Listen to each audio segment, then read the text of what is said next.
ақтайлақ соры туралы аңыз.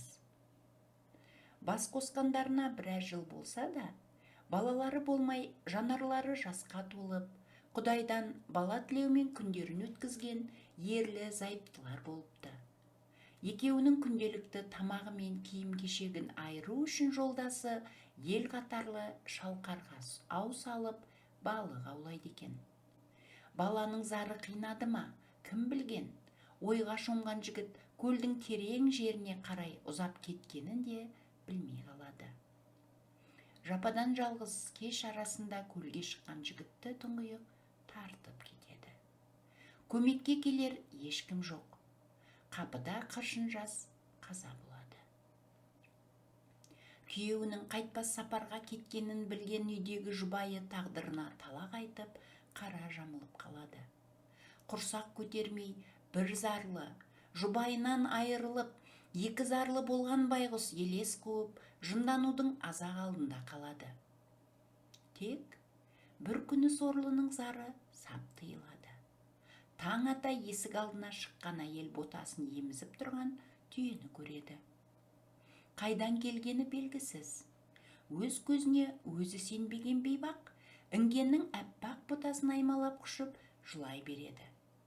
Ботасын ерткен түйе сол күннен бастап қаралы үйде қалып қояды. Жесір әйел де Құдайдың сыйына шүкіршілік айтып, күнін інгенді баптаумен, оның ботасымен ойнаумен өткізіп, қайғысын ұмыта бастапты. Көзі мөлдіреп, әйелді көрсе енесін көргендей тайраңдайтын ботаға келіншек ақтайлақ деп ат қояды.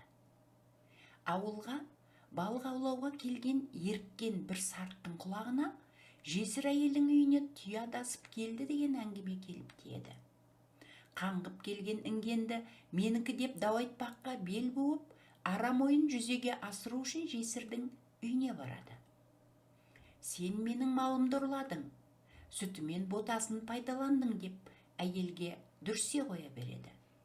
Малымды өзім аламын деп дуал ішіндегі інгенді тарта жөнеледі.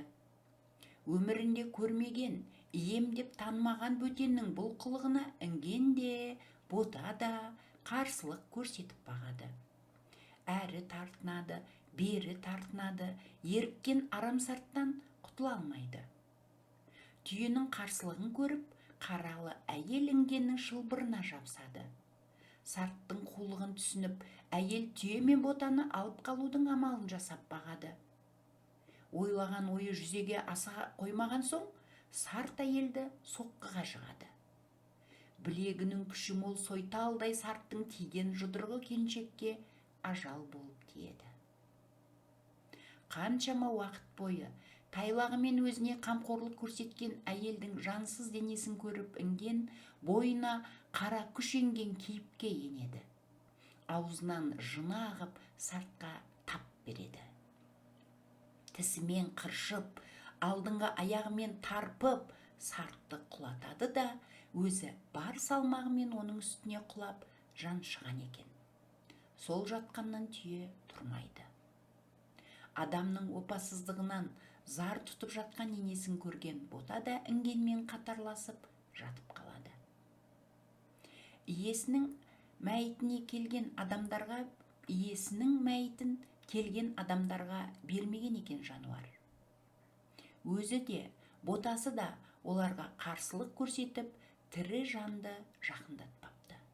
Сол жатқаннан інген де, бота да аштықтан өліпті. Ол жер бүгінде ақтайлақ деп аталады.